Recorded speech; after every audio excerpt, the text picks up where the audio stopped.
أعوذ بالله من الشيطان الرجيم هل جزاء الإحسان إلا الإحسان. Assalamualaikum warahmatullahi wabarakatuh. Sobahul khair, kaifa halukum, anak solih dan solihah. Insyaallah hari ini Kamis 13 Rajab 1442 Hijriah yang bertepatan dengan 25 Februari 2021, kita akan belajar Al-Islam As-Sahih dengan materi lanjutan tentang ihsan. Ihsan di halaman 78 sampai 80. Nah, sebelum kita melanjutkan pelajaran kita berdoa dulu. Rabbi zidni ilman warzuqni fahman. Allahumma la sahla illa ma ja'altahu sahla wa anta taj'alul hazna idza syi'ta sahla. Naam, anak-anak solih dan solihah, insya Allah hari ini kita akan kembali melanjutkan pelajaran kita tentang ihsan, yaitu di penjelasan rukun ihsan. Jadi ihsan tidak akan terwujud kecuali seorang muslim beribadah kepada Allah dalam keadaan yakin bahwa Allah senantiasa menyaksikannya, melihat semua apa yang dikerjakannya dan menghitungnya. Ihsan akan menjadi sempurna ketika dilakukan dalam dua perkara, yaitu satu, dalam niat, membersihkan niat dari riya dan kemunafikan. Kemudian yang kedua, dalam amalan, yaitu mengikuti syariat dan bersungguh-sungguh dalam mengerjakan amalan tersebut. Nah, seperti itu penjelasan rukun ihsan. Jadi ilustrasinya, misalnya seorang siswi ini akan mengerjakan ujian dan dipantau oleh CCTV. Setiap satu orang itu akan dipantau oleh CCTV. Jadi otomatis dia akan tidak berani untuk menyontek atau berbuat yang macam-macam karena ada CCTV yang melihat. Seperti itu ya. Jadi ilustrasinya seperti itu. Karena kalau misalnya menyontek atau membuka buku, otomatis langsung kelihatan di CCTV. Karena masing-masing setiap anak dipantau oleh CCTV. Jadi di bangku depan, bangku belakang, pokoknya semua ada. Kalau ada 20 siswa, ada juga 20 CCTV itu memantau, maka tidak berani menyontek karena malu nanti kelihatan, aku kelihatan menyontek. Malu dilihat sama guru. Nah, begitu ilustrasinya ya. Jadi kalau kita malu menyontek, dilihat sama guru, bagaimana lagi kalau kita dilihat langsung sama Allah yang menciptakan kita? Seperti itu ya. Jadi memang kita harus bersungguh-sungguh belajar, mengerjakan itu dengan jujur, tidak menyontek, itu kita niatkan karena Allah Subhanahu wa Ta'ala.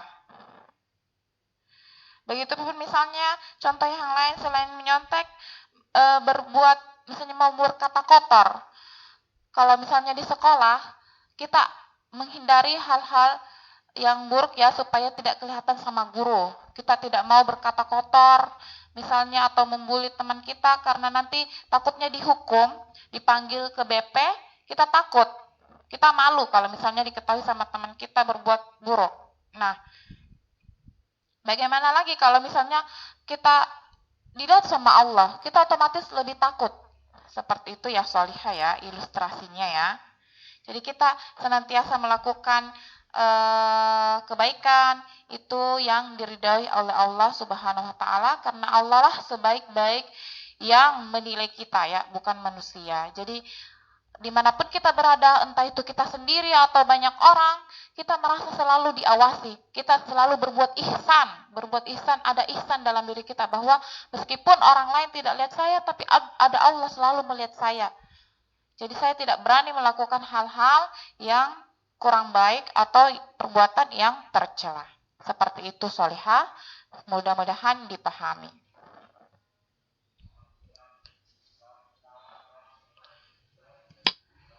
Selanjutnya kita akan melihat video atau kisah Umar bin Khattab dengan pengembala kambing. Kita simak videonya masing-masing ya Solihah.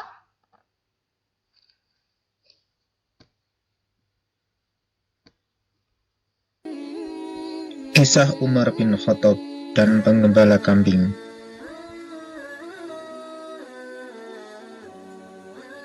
Suatu hari, Umar seperti biasa melakukan kunjungan keluar kota guna melihat secara langsung kondisi rakyatnya.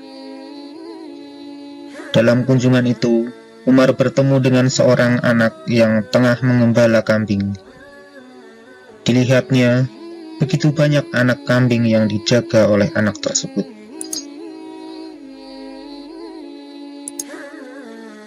Umar berkata, "Wahai pengembala, banyak sekali kambing-kambingmu. Bersediakah kamu menjual seekor kambingmu itu kepadaku?" "Maaf Tuan, kambing-kambing ini bukan milikku. Aku hanya penggembala. Kambing-kambing yang banyak ini adalah milik tuanku," jawab pengembala itu. Umar pun terus membujuk pengembala itu untuk menjual kambing-kambing yang digembalakannya. Dia pun berkata, "Wahai penggembala, tuanmu tidak akan tahu jika kamu menjualnya kepadaku seekor saja, karena tidak ada orang yang tahu jika kamu menjual seekor kambing milik tuanmu kepadaku." Si penggembala menatap wajah Umar. Dia pun berkata, "Wahai Tuan, engkau benar. Tidak ada satupun orang yang tahu jika aku menjual seekor kambing milik tuanku. Tapi di mana Allah, Tuan? Dia selalu melihat apa yang diperbuat oleh makhluknya." Seketika itu Umar bin Khattab meneteskan air mata. Dia sangat kagum dengan kejujuran si penggembala yang tidak mau melakukan tindakan yang tidak terpuji.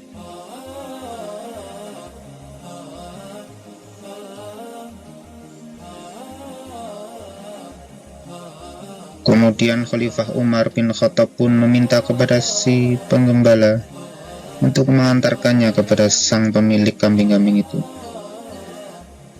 Setelah sampai di tempat yang dituju, maka Umar bin Khattab bertanya kepada pemilik kambing tersebut, "Apakah saya boleh menebus budak pengembala ini dengan maksud untuk saya merdekakan?" "Boleh saja, asal cocok saja tebusannya," jawab sang majikan. Setelah terjadi tawar-menawar, Khalifah Umar bin Khattab pun membeli si pengembala itu. Selain itu, dia juga membeli beberapa ekor kambing milik majikan si pengembala.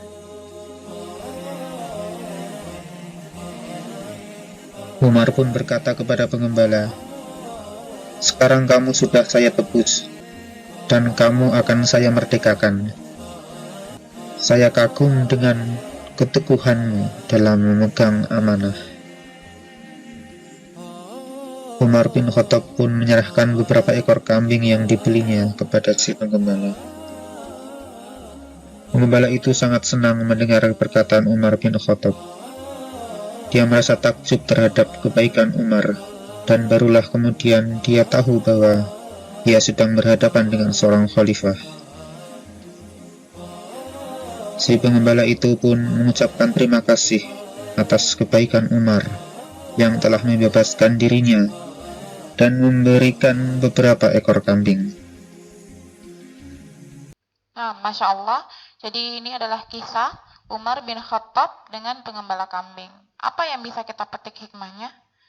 Jadi tadi perkataan pengembala, Allah melihatku. Jadi dia tidak berani berbohong kepada majikannya. Misalnya dia bisa saja mengambil kambingnya, memotongnya atau mengambil satu, tidak bakal ketahuan karena banyak.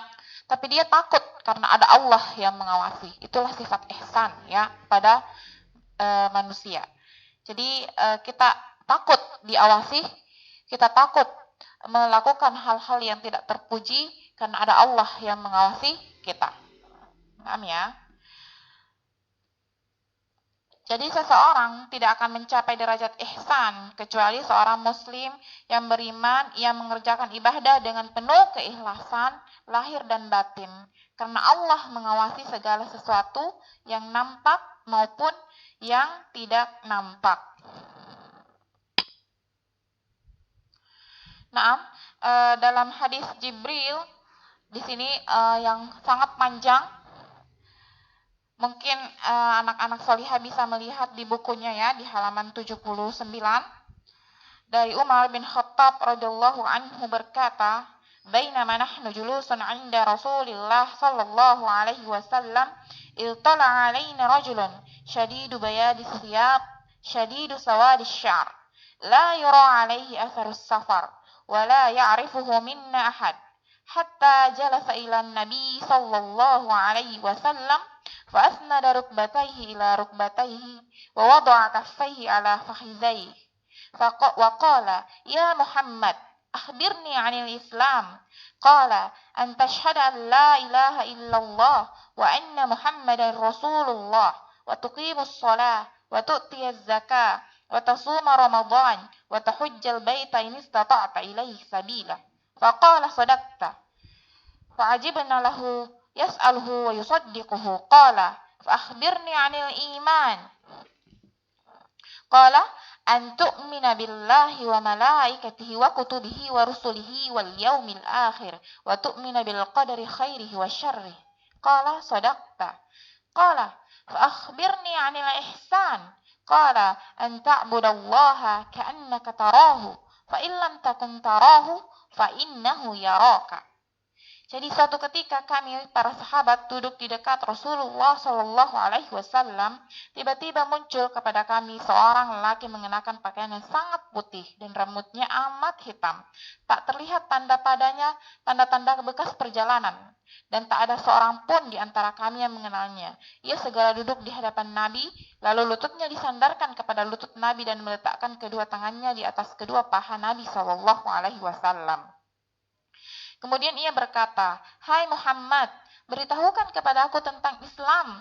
Rasulullah SAW menjawab, "Islam adalah engkau bersaksi tidak ada yang berhak diibadahi dengan benar, melainkan hanya Allah, dan sesungguhnya Muhammad adalah Rasulullah, menegakkan salat, menunaikan zakat, berpuasa di bulan Ramadan, dan engkau menunaikan haji ke Baitullah. Jika engkau telah mampu melakukannya." Lelaki itu berkata, "Engkau benar." Maka kami heran. Ia bertanya, ia pula yang membenarkannya. Kemudian ia bertanya lagi, "Beritahukan kepada aku tentang iman." Nabi menjawab, "Iman adalah engkau beriman kepada Allah, malaikatnya, kitab-kitabnya, para rasulnya, hari akhir, dan beriman kepada takdir Allah yang baik dan yang buruk." Ia berkata, "Engkau benar." Dia bertanya lagi, "Beritahukah kepada kami tentang ihsan?"